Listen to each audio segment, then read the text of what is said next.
एक 14 साल की बच्ची के संग 90 दिन तक बलात्कार करा गया। बच्ची का पोस्टमार्टम हुआ, उस बच्ची के पेट में से बीप निकला है, बीप। गौ माता का मांस का सेवन करवाया उस बच्ची को। ये जो भाईचारा करते हैं, इन्हीं की बहन बेटियों के साथ कल को चल के रेप होता है। एक धार्मिक टैटू, ओम का टैटू था, उसकी बॉडी से तेजाब डालकर उसको जलाकर पूरा खत्म किया गया। नमस्कार, मैं दीपक शर्मा आप सबका एक बार फिर से ओ न्यूज़ हिंदी में बहुत स्वागत करता हूं।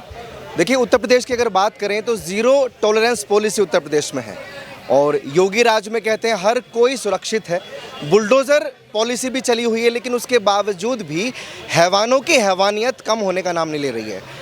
अभी मुरादाबाद की बात करें तो वहाँ एक नाबालिग बच्ची से 4 मुसलमानों ने गैंग रेप किया है, उसको बंधक बनाकर जो है उसका गैंग रेप किया गया। अब मैं लोगों से पूछूंगा कि इसके बारे में वो क्या कहना चाहिए, क्योंकि यूपी को अभी की बात करें, करंट की बात करें तो सबसे सुरक्षित राज्य माना जाता है, क्योंकि वहाँ योगी का राज है। क्या नाम है सर?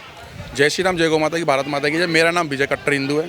तो ये मुरादाबाद में जो केस हुआ, आपको मालूम है कुछ? बिल्कुल मालूम है। दलित समाज, मतलब हिंदू समाज, हमारे सबसे कट्टर हिंदू सनातनी दलित समाज जिन्होंने टैग लगा रखा है, चंद्रशेखर रावण ने, एक 14 साल की बच्ची के संग 90 दिन तक बलात्कार करा गया 4 मुसलमान द्वारा। आप ये बताओ क्या न्याय मिलेगा? श्रद्धा को न्याय मिला, साक्षी को मिला। दिल्ली के पांडव नगर में 4 साल की बच्ची का मुसलमान ने बलात्कार करा, मिला। नीलम बाटा पे जब एक 3.5 साल की बच्ची का 6 घंटे तक जिहादी ने बलात्कार करा, मिला। पीलागढ़ी में जब 3 साल की बच्ची का बलात्कार करा, क्या मिला? जब बटला उसके अंदर एक हिंदू बच्ची का बलात्कार हुआ, तब क्या मिला?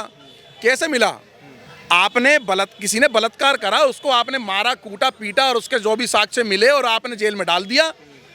और उस आक्रांता मलिक, उस तरीके का हैवानियत राक्षस को हमारे टैक्स से अब जेल चल रही है, हमारे टैक्स के और आम जनता के टैक्स के जेल में पाल रहे हो। अरे उसे तो किसी पेड़ पे लटकाओ, लाल किले और इंडिया गेट पे लेकर आओ और समाज के सबसे कमजोर आदमी के हाथ में पिस्तौल पकड़ा कर गोली लगवाओ, सबसे पहले मैं मारूंगा। आप बताओ कि उस बच्ची का बलात्कार हुआ, कहाँ गए विपक्ष वाले? जो बोर्डों के ऊपर राजनीति कर रहा है आम आदमी पार्टी का केजरीवाल, कहाँ है? उस बच्ची के ऊपर राजनीति, बच्ची नहीं दिख रही उस पर, बच्ची के ऊपर ट्यूट नहीं करा गया। ये योगी जी क्या हो रहा है? कहाँ गए उनके घर? कोई घर नहीं है, सब के सब आतंकवादी स्लीपर सेल घुसपैठी हैं। दिल्ली एनसीआर में आकर के अपने अवैध कागज बना करके, डॉक्यूमेंट तैयार करके, अपनी ज़मीनें खरीद करके आज अपने घर मकान बना लिए। दिल्ली की मुख्यमंत्री जी से मैं कहना चाहता हूँ कि जिस तरीके से यूपी में एक बच्ची का 90 दिन तक बलात्कार मुसलमानों ने करा, दिल्ली के अंदर ना हो ऐसा। आप एक आदेश पारित करो, जितने भी आतंकवादी घुसपैठिए बांग्लादेशी या पाकिस्तानी जिन्होंने भी अपने किराए पे रखे हैं, अगर वो पाए गए जामिया बटला हाउस, अब्दुल फजल या खड्डा कॉलोनी में, या आपने शास्त्री पार्क, मौजपुर, करावल नगर, भजनपुरा के अंदर, तो तुम्हारे मकान में 3 साल की सील लगाई जाएगी, सीज करा जाएगा उस मकान को और तुम्हारे को सख्त से सख्त तुम्हारे पर कार्रवाई और दंड ठोका जाएगा 20-25 लाख रुपए का। देखो दिल्ली में अगर ना एक आधे 2 करोड़ निकल आए तो कौन सी राजनीति कर रहे हो? कहीं पुल के नीचे से 2 पकड़ लिए, कहीं यहाँ से 10 पकड़ लिए, क्या कर रहे हो भाई? दिल्ली के सनातनियों को, दिल्ली के जो छोटे बड़े संगठनों को, उनको जिम्मेदारी दो, एक एक कमरों में से निकाल करके देंगे। का अगर मसला है तो उसकी शुरुआत हो चुकी है दिल्ली में, झुग्गियों पर कार्रवाई की जा रही है। डीडीए जो है कह रहे कि अतिक्रमण को हटाया जाएगा, लेकिन मैंने जैसे अपने इंट्रो में भी बोला कि हैवानों की हैवानियत कम नहीं हो रही है। वहाँ योगी राज है, उसके बावजूद भी ऐसी चीज़ें घट रही हैं। योगी राज है, योगी राज में बिल्डोजर मॉडल तो ठीक है, लेकिन उनको जीवित क्यों रखा जा रहा है? अरे उन्होंने कोई पकड़ करके बलात्कार करके छोड़ा थोड़ी ना है भाई साहब। 90 दिन होता क्या भाई साहब? 90 दिन आप मैं कह रहा हूँ आपको 15 दिन के लिए अगर कमरे बंद कर दें, केवल पानी पे जीवित रखें, तो आप रह नहीं सकते हो। आप आधे से ज़्यादा मर जाओगे, 80% मर जाओगे पानी में 15 दिन में। 90 दिन कैसे रखा गया? जब उस पे बच्ची का पोस्टमार्टम हुआ, उस बच्ची के पेट में से बीप निकला है, बीप। गौ माता का मांस का सेवन करवाया उस बच्ची को, तो सोचो इनकी मानसिकता। और ये रख रहे हैं रमजान का महीना। कौन सा रमजान का महीना? मैं नहीं मानता कोई रमजान फमजान का महीना, कोई रमजान का महीना नहीं है। ना तुम्हारा अल्लाह खुश होगा, ना तुम्हारा मोहम्मद खुश होगा। बच्चियों के बलात्कार हो रहे हैं और तुम रमजान का महीना रख रहे हो। शुक्रवार की नमाज करने को क्या जरूरत है इनको? क्यों अपने घरों से तैयार होकर के निकले रोडों पे? क्यों नहीं विरोध करा इन्होंने? बच्चों के बलात्कार हो रहे हैं, इन्हीं के कौम के लोग हैं ना वो। कोई रमजान नहीं है इस भारत देश के अंदर। नहीं, अगर मुस्लिम धर्मगुरुओं से ही चर्चा होगी तो वो तो कह देंगे ये मुसलमान ही नहीं है, ऐसे लोगों को कोई मजहब नहीं होता, ऐसे लोगों को धर्म नहीं होता। बिट्टा कराटे से लेकर के और अफजल कसाब को, बड़े बुरहान बानी को भी वो लोग कह देंगे भाई साहब ये तो मुसलमान ही नहीं, लेकिन उनका हीरो है। जैसे वो हीरो इनका बाप हो, लेकिन उनका आइडियल है बाबर, अकबर, हुमायूं, औरंगजेब इनका बाप है, ये उसको नहीं बोलेंगे औरंगजेब को, ये तो मुसलमान ही नहीं है, उसको बोले ना ये लोग, उसको तो बोलते हमारा बाप है, हमारी माँ की खटिया पे आया था रात को, उसको तो ये लोग बोलेंगे। आक्रांतों को, जो हिंदुओं का नुकसान करेगा, जो हम काफिरों का नुकसान करेगा, वो इनके लिए हीरो है। और ये कहते हैं ना कि रमजान के महीने में पूरे महीने रमजान रखो, उसके बाद लास्ट दिन जो मूर्ति पूजा करते हैं, जो काफिर हैं, उन्हें मारो, उनके गला काटो। हमारे काट के दिखाओ ना। बरेली के अंदर वो मुसलमानों ने क्या बोला कि अगर हिंदुओं ने होली बनाई तो अब की बार अल्लाह अकबर नारा तकबीर है, भाई साहब गर्दनें काट हैं, हाथ लगा के दिखा दो, तुम्हारी ऐसी ना मार दे भारत देश के अंदर, किसी एक हिंदू पे हाथ लगा के दिखा देना। और मैं विजय कट्टर हिंदू, होली वाले दिन ये कहते हैं हिंदू मुस्लिम का भाईचारा, हिंदू मुस्लिम का भाईचारा, गंगा जमुना की तहजीब, सबसे पहले मुसलमान को ही लगाऊंगा रंग, और जिससे ओखड़े मेरा उखाड़ देना, सबसे पहले मुसलमान को लगाऊंगा मैं रंग, बुलडोजर बाद कर लेना मेरा, तो भाई से लगाऊंगा। ये क्यों फिर, या तो ये बोले स्टेटमेंट दे कि हिंदू भाई नहीं है हमारा, मुसलमान भाई, कोई गंगा जमुना की तहजीब नहीं है। रोजा खराब हो सकता है ना कलर लगाने से, उनका जो है पूरे दिन रोजा। होली पे, हमारी होली पे ये टिप्पणियां करेंगे कि होली खेली तो गर्दनें काट देंगे, ये कर देंगे, नरसंहार कर देंगे, इनकी ऐसी कर देंगे, बैंड बजा देंगे इनकी, क्या समझ रहे हो? ये बैंड बजाइए, वो आपकी पर्सनल चॉइस है, लेकिन जो हैवान है, जैसे अभी रेप केस आए दिन हम सुनते रहते हैं, इनकी बैंड कैसे बजाई जा सकती है? इनका क्या सॉल्यूशन है? इनका सॉल्यूशन है, इस देश के मुसलमानों का बाइकआउट करो। ना ये मंदिरों के पास दिखने चाहिए, ना हमारी कॉलोनियों में दिखने चाहिए, हमारी मार्केटों में दिखना चाहिए, पूरा बाइकआउट होना चाहिए। सामान खरीदना बंद करो, काम करवाना बंद करो, काम देना बंद करो, अपनी मार्केटों में दुकानें देना बंद करो, अपनी मार्केट में कमरे देना बंद करो, अपनी मंडियों में जगह देना बंद करो। भाई साहब मैं बता रहा हूँ मैं आपको, देखो फिर इनके कैसे कैसे होंगे। 7.5 लाख मुसलमान ऐसे ही धर्म परिवर्तन कर लिया कुमकुम के अंदर, 7.5 लाख मुसलमानों ने अंदर खाते में, ऐसे ही उन्हें पता है कि हम कौन है, हम वो डरी हुई कौम है जिन्होंने तलवार की नोक पे सलवार पहन लिया। तो और आज हमें बोल रही है होली खेलोगे तो ये कर देंगे, वो कर देंगे, हाथ तो लगा के दिखा देना, एक भी हिंदू को हाथ लगा के दिखा दे, यहीं बताएंगे, यहीं जहाँ रहते हैं। अगर मेरे इलाके मोहल्ले के अंदर अगर एक भी रहता है ना तो सर फट्टा बजा दूंगा। भारत की बेटियां भारत में सुरक्षित नहीं है। उत्तर प्रदेश में भी एक खबर है कि मुरादाबाद में एक नाबालिग बच्ची का अपहरण करके लगातार 30 दिनों तक उसका जो है गैंगरेप किया गया, और वो गैंगरेप करने वाले मुस्लिम थे। तो सर देखिए, ये पता है, ये सारी गलती जो है वो हिंदुओं की ही है, क्योंकि देखिए हिंदू एक नहीं है। अभी एक छावा मूवी आई थी, अगर आपने उसमें भी देखा हो, तो जो हिंदुओं को धोखा देता है वो मुसलमान नहीं है, क्योंकि उनकी तो खैर आप क्या ही दूसरों से क्या ही उम्मीद करेंगे। पहले जो पीठ में खंजर घोंपते हैं ना, वो हमारे खुद ही के सेक्युलर हिंदू ही हैं। जो कि मुसलमानों से हाथ मिलाते हैं ये बोल के कि वो हमारा साथ देंगे, जब वो उन हिंदुओं का साथ नहीं दे रहे तो वो आपका क्या खाक देंगे। और देखिए ये जो भाईचारा करते रहते हैं ना, उसके बाद ही ये जो भाईचारा करते हैं, इन्हीं की बहन बेटियों के साथ कल को चल के रेप होता है, क्योंकि ये मिलने देते हैं कि भाईचारा है, चलो मिल लेते हैं। कल को आके उन्हीं का लड़का, उन्हीं मुसलमानों का लड़का आके इनकी बेटी के साथ रेप कर जाता है, और बाद में फिर जो कट्टर लोग होते हैं वो इनके लिए आवाज उठाते हैं, लेकिन क्योंकि ये सेकुलर है, ये कहते हैं कि न्यूज को दबा दो। तो जैसे अभी वो मुसलमान है, तो आपको क्या लगता है कि जो अच्छे मुसलमान है उनको सड़कों पर उतरना चाहिए, ऐसे लोगों के खिलाफ आवाज उठानी चाहिए? जी सर बिल्कुल। देखिए अब अगर इंसान गलत है तो सही इंसान भी होंगे ही, लेकिन अगर वो सही है तो फिर वो उनके अगेंस्ट उनको कुछ ना कुछ स्टैंड लेना चाहिए ना, कि वो ताकि ये बता पाए कि हाँ वो सही हैं। अगर वो उनके लिए स्टैंड नहीं ले सकते हैं हिंदुओं के लिए, मान लीजिए अच्छे मुसलमान हैं, ठीक है, हम मान लेते हैं, वैसे तो मान नहीं सकते हम इस बात को, लेकिन मान लेते हैं कि अच्छे मुसलमान भी हैं, तो वो हिंदुओं का साथ देना जिनकी बेटी के साथ रेप हो रहा है। अगर वो नहीं करेंगे ना तो वो भी जुर्म में शामिल है, क्योंकि वो यहाँ पे चुप है। अच्छा, एक आखिरी सवाल मैं लेना चाहूँ तो सॉल्यूशन क्या नज़र आता है? ऐसे हैवानों के साथ क्या करना चाहिए? क्या सज़ा होनी चाहिए कि इनके मन में खौफ पैदा हो और बच्चियाँ और बेटियाँ भारत में सुरक्षित हो सकें? देखिए सर, जो इनका सॉल्यूशन निकलता है सर, वो ये निकलता है कि आप इनको कड़ी से कड़ी सज़ा दें, मारे नहीं।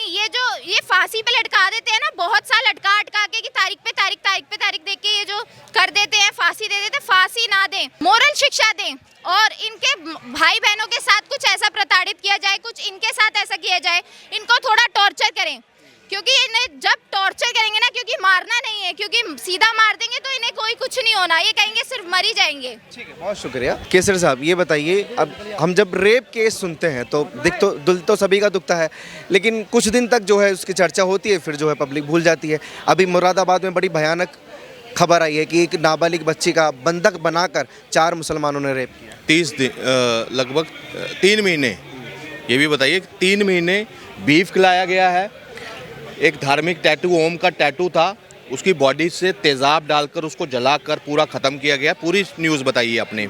और ये बर्बरता किस देश में, जहां नारी को पुरुष से आगे रखा जाता है। पहले नारी का सम्मान होता था, मगर ये कौन लोग हैं, ये कौन सी विचारधारा है हमारे बीच में पल रही है जो इतनी बर्बरता पर उतर आई है। इससे पहले भी मैं आपके चैनल पर एक बार मैं बोल चुका हूं कि बार बार कि आप इनको चिन्हित करिए, इस विचारधारा को चिन्हित करिए।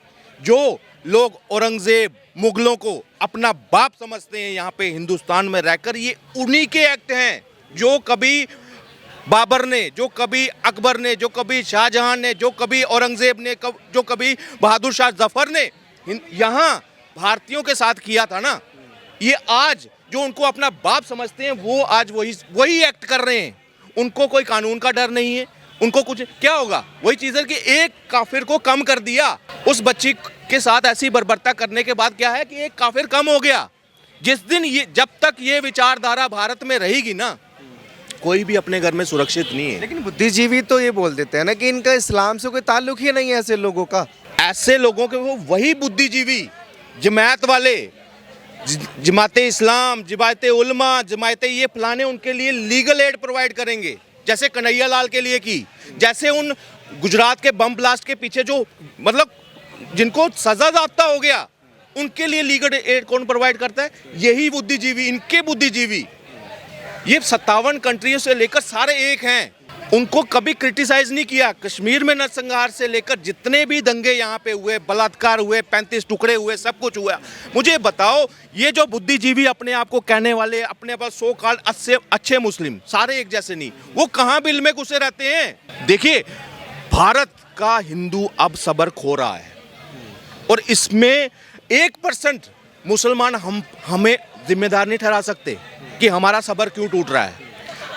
पेशाब पिलाना जूस में, थूकी हुई रोटी, लव जिहाद, देश को इस्लामीकरण करने का सब कुछ जब षड्यंत्र हमारे सामने आ रहे हैं यहाँ पे, कब तक हम ये नकली भाईचारा निभाते रहेंगे? कब तक? और फिर हमें ही टारगेट किया जाता है कि आप हिंदू मुस्लिम कर रहे हो, आप हिंदू मुस्लिम कर रहे हो।